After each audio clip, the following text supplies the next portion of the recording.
The hard work paid off over the career, but it particularly paid off on March 16th of 2001 at Moon Valley Country Club, where you shot a 59.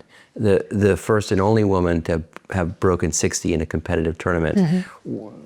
Maybe talk about that. That's such an incredible accomplishment. What was that like? And on the last handful of holes, were you aware of where you were in the process, and how was that affecting your thinking? Thank you. Yeah, I mean, of course, it's one of my highlights when people say, you know, when you look at your career, what stands out? And that day, I started out, you know, with 4 birdies in a row. I remember turning to my caddy, Terry. I said, Terry, how many birdies in a row have you seen? And he said, well, I've seen 4 before. And I said, you know what? I've made 6. I know I can make 6 birdies in a row. So I birdie 5, I birdie 6, I birdie 7, and I birdie 8. So now I'm literally 8 under after 8. And of course, you know, as a golfer, you know, we start thinking a lot.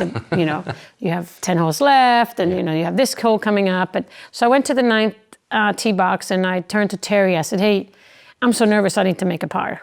And he's like, okay. So I hit the fairway, I hit the green, I 2-putt, and I make par. So I'm 8 under after 9, and we go over to the 10th hole, and all of a sudden I feel great again. I'm not nervous, and I'm ready for more birdies. And he's like, okay. So I birdie 10, 11, 12, and 13. So I'm now 12 under, and now it starts to, now I start to think even more like, oh, this and the history and all the things that come with it. And you know, everybody was coming now. I mean, we started out with, you know, 10 people watching, and then you went from 10 to 20, you know, 20 to 200, and now it was like thousands of people, and the cameras. I mean, you know, it was like, so then I got a little nervous, but I was able to hold on to it. I birdied my 17th hole, so I was 13 under going into 18. Obviously, the adrenaline was pumping like crazy. I got on the green, and I had like a 10, 11 footer for birdie, and 2-putted from there.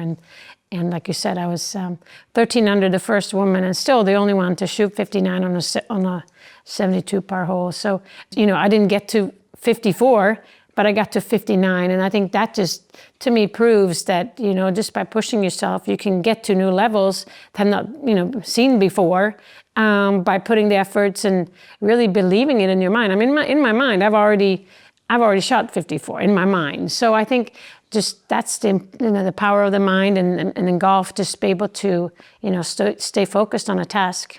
So we've been talking a lot about the incredible success you've had in your career, but you know, life isn't always successful. You know, can you talk about or share maybe something that was less successful and what you did to overcome that?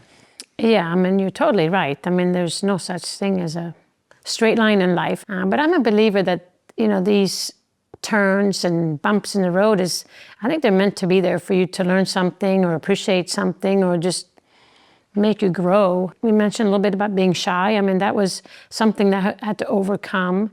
But yeah, whether it's, you know, going to the US, being by yourself, feeling very lonely, you know, being at the top, being the best player in the world, and just hearing all the whispers behind your back. And I mean, women in general in business, they can be pretty hard on others, you know, feeling a lot of backstabbing, but also being a woman in the sports industry, you know, opportunities, prize money, a woman in golf course design. I mean, when you feel like you're not necessarily an outcast, but it's like very rare and very, you know, it's not, you don't really become the talk of some of these conversations. And there's several times I'm feeling like, you know what, I know a little bit about this. Does it matter, you know, what gender you are? And I mean, I remember in my Hall of Fame, Golf World Hall of Fame, I was inducted in 2003, and the speech I said was, you know, I just wanted to be recognized as a golfer. So let's touch on that. You competed in the Colonial, and when you did, you were the first woman, I think, in 53 years who had competed in an event on the PGA, which was incredible. Let's fast forward that to what you talked about at your Hall of Fame speech to where we are today. There's a lot of interest in women's sports and investing in women's sports. Where do you think we are with equality in golf and in sports generally at this point? I mean, I think we made some great strides, no doubt about it. Like, It doesn't matter who it is. I mean, it's more merit-based and how you do that. And I remember practicing with Tiger. I mean, I worked as hard as he did.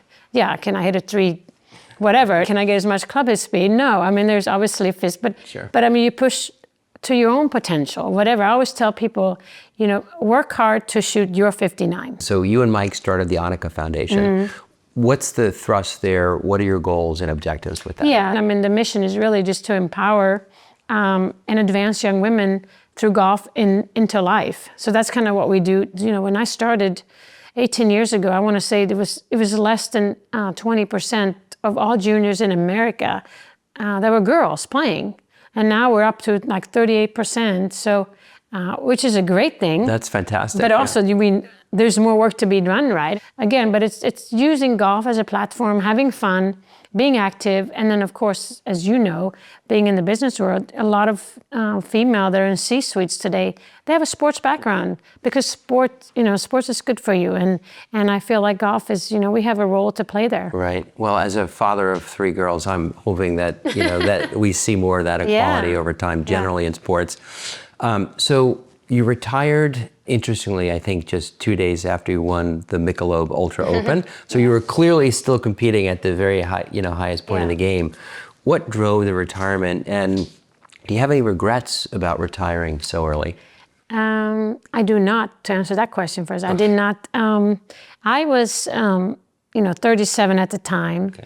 And I'd been a professional for 17 years. And normally my goals were just, I mean, I had thousands of goals. I mean, I just wrote them down and boom, boom, boom, boom, boom, and it would be so natural. And then this year it was, I wasn't hungry for anything. I felt like I'd achieved everything I wanted. And I thought, well, a major, and it wasn't not even exciting to me. And winning tournaments wasn't exciting. And it was like, well, I just, literally looked in the mirror and said, what do you want to do with your golf? I mean, if you don't have any goals, how are you going to motivate yourself to go out there, you know, work hard 8 hours a day and travel, you know, 260 days a year? It's just not going to work. And I realized that when I was practicing, my mind was more on some of the businesses that I was getting involved with. It was golf course design. I had some ideas on a foundation, you know, nothing concrete, but it was just, I found that really fascinating. I was kind of building something new, and I had a clothing line, and I was thinking more about, you know, color scheme and cuts. And so instead of being, you know, hitting balls and my mind is focused on tempo or the grip, I was thinking more, okay, what should my logo look like? And so I was like, it was more the reality, you know, hit me like, this is not what I want to do anymore. And I think I was happy. I mean, I was like, you know, I've achieved everything I wanted. I think the timing was right. And I tell people all this time, I mean, some things you just feel it. I mean, you just know inside, whether it's your instinct or whether it's your heart or your mind. And that was it, and I haven't looked back since.